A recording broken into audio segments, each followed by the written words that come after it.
diferentes partidos, y es porque yo me leo los programas. Recuerdo que un personaje muy importante del sistema en este momento me dijo a mí, debe ser el único que te los lees, porque no los lee nadie, ni nos importa. Es que esa es la cuestión. ¿Qué programa político se vota? Ahí está. Pero por lo visto no importa, por lo que yo oigo, ¿no? Porque, a ver, que vamos a pasar a las preguntas de los espectadores rápido. Quisiera continuar. No hay democracia, en mi opinión, por los dos requisitos formales: que los ciudadanos no pueden elegir a sus representantes, que los representantes no representan, los diputados elegidos son delegados de los jefes de su partido, porque no hay separación de poderes, y por eso la monarquía que se llama parlamentaria en realidad es una monarquía oligárquica, de una oligarquía política. Y la prueba de que es así es que la ideología que se vende durante la transición es el consenso, que es propio de las oligarquías. Y además el vicio necesario, inherente a la oligarquía ha aparecido, que es la corrupción. Por tanto, la corrupción no es un fenómeno individual, no es que haya personas corruptas porque son más débiles, es que es un fenómeno social, que se produce, y esto puede escandalizar a muchas personas que no han pensado, meditado o no conocen bien la historia, puede escandalizar que la corrupción aparece indefectiblemente cuando la clase política o clase dirigente no coincide con la clase dominante desde el punto de vista económico o social. En esas situaciones aparece la corrupción. Comparar la corrupción de hoy con la del franquismo no tiene sentido, porque el franquismo no necesitaba corromperse. Así, porque quien tenía el poder era la clase dominante, los ricos, apoyados por el ejército. Ya eran ellos. ¿Para qué se iban a corromper? La corrupción que aparece en el franquismo es personal, es individual. Mientras que ahora hay una corrupción social, generalizada, que los escándalos que se hablan es lo de menos. Eso es, hablas del modelo Pulanza, clase reinante. Claro, naturalmente. Porque el poder siempre tiende al equilibrio. Y por esa razón, lo que va a escandalizar a muchos telespectadores es que hay la opinión corriente de que la derecha, como a la derecha le preocupan los intereses y a la izquierda las ideas, la derecha le corresponde la corrupción y a la izquierda la pureza. Eso no ha sido así en la historia nunca. Porque la corrupción generalizada y social ha aparecido en la historia en 4 formas que se llaman prototípicas o modelos, y siempre ha sido, la corrupción ha aparecido cuando la izquierda ha conquistado en nombre de valores de la izquierda, pero con oportunismo, el poder, y por tanto se ha convertido en una pseudoizquierda, y ha querido conservarse, y para eso ha pasado por 4 fases de corrupción, que se llaman el mundanismo, es decir, la izquierda que socialmente no está en la alta sociedad, triunfa políticamente y quiere codearse con la alta sociedad, y parece inocente, y eso es peligrosísimo. El modelo es el directorio después de la revolución de Barras. Aparecen la proliferación de restaurantes de 5 estrellas, salas de fiestas, lujo, y la izquierda entra en ese juego y es el comienzo. Segundo, empieza luego la izquierda, tiene que conservar el poder y tiene el poder político. Ha conseguido la mayoría o el poder absoluto hegemónico dentro de la sociedad política, pero no lo tiene dentro de la sociedad civil. Entonces, como sabe que está en peligro frente a los poderes dominantes de la sociedad civil, intenta atraerlos, y el único medio que tiene para eso es la asignación de contratos a las grandes empresas a dedo.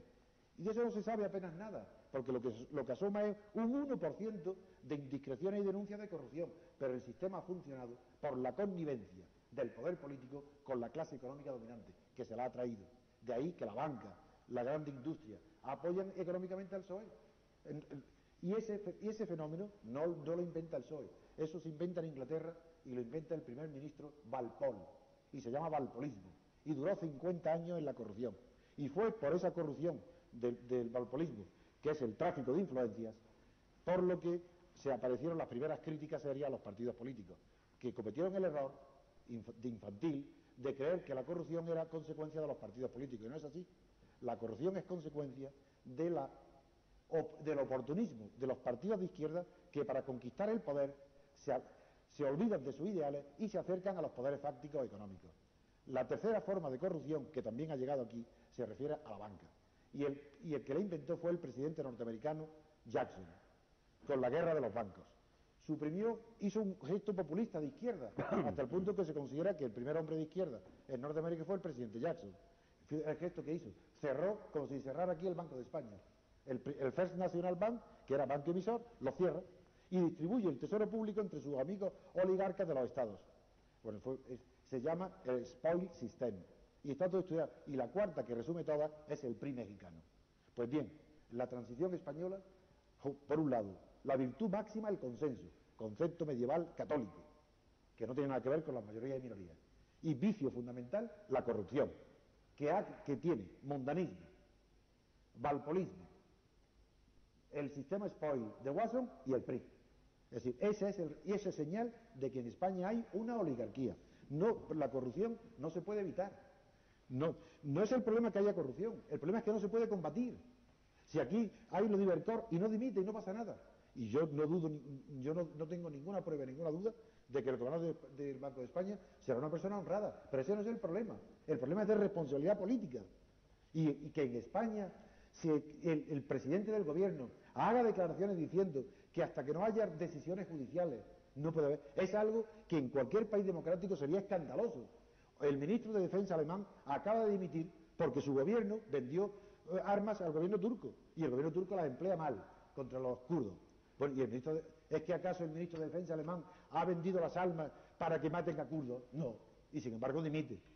En España esto es escandaloso y son opiniones de sentido común, elementales, normales, civilizadas, pero parecen escandalosas y los medios de comunicación están más avanzados que los partidos políticos y que las instituciones, partidos políticos que la mayoría, que los grandes, pero quedan todavía en la verdad. Es que desde el punto de vista de la democracia, desde el punto de vista de que la democracia es un sistema de poder que necesita la garantía de que no se haya abuso de poder por medio de instituciones democráticas que eviten el abuso antes de que se cometa, como es el sistema americano, que contra lo que aquí se ha dicho en esta clave, el sistema americano anglosajón es infinitamente superior al sistema francés, que es el que tenemos nosotros, y la diferencia está en que el sistema anglosajón se llama cautelar o garantista, porque frente a un poder hay siempre otro enfrente que lo vigila y lo controla, mientras que el sistema francés, que es el nuestro, descansa en la teórica responsabilidad del político, se le deja que haga lo que quiera y si hace mal que responda, y lo más que se dice, si lo hace tan mal, que no sea reelegido. Eso se llama el sistema de retroalimentación o de reacción anticipada. Eso solamente funciona cuando hay muchas alternativas. Si aquí en vez de dos partidos dominantes, el pueblo, el elector, pudiera elegir entre muchos candidatos, en efecto, el partido que lo hace mal sería castigado. Pero si es que da igual que lo hagan como lo hagan, si es que los partidos no tienen alternativas, son los que hay, tienen el monopolio de los medios de comunicación, de la financiación del Estado. Y finalmente, en España no es una democracia porque los partidos políticos no son democráticos ni pueden serlo, porque no son partidos que derivan de la sociedad civil, no tienen sus raíces en la sociedad civil, son partidos estatales que han aceptado ser financiados por el Estado. Y eso es una brutalidad, aunque lo hagan en otros países. Si el partido político tiene que ser un mediador entre las aspiraciones de la sociedad civil y del Estado para llevarlas al Estado, no es posible que admita ser financiado por el Estado porque ha sido comprado. Y desde ese momento no puede respetar los ideales de la sociedad civil. El partido político tiene que estar anclado en la sociedad y no en el Estado. Por eso yo niego que en España haya democracia y que la Constitución pueda conducir a la democracia. Y que hay que ir a la reforma constitucional. En España y en el mundo entero, porque eso sirve para todos los países democráticos. Ojalá la democracia americana y inglesa, la anglosajona, ojalá, eso yo lo considero democracia. Aunque en rigor técnico, en sociología, Robert Dahl, siendo un conservador, le llama poliarquía. Pero qué maravilla de la poliarquía respecto a la oligarquía aquí, porque la poliarquía es abierta y plural, mientras que la oligarquía es cerrada y endogámica y elegible por cooptación. Ojalá en España tuviera la poliarquía americana. Es mucho más democrático, está más cerca.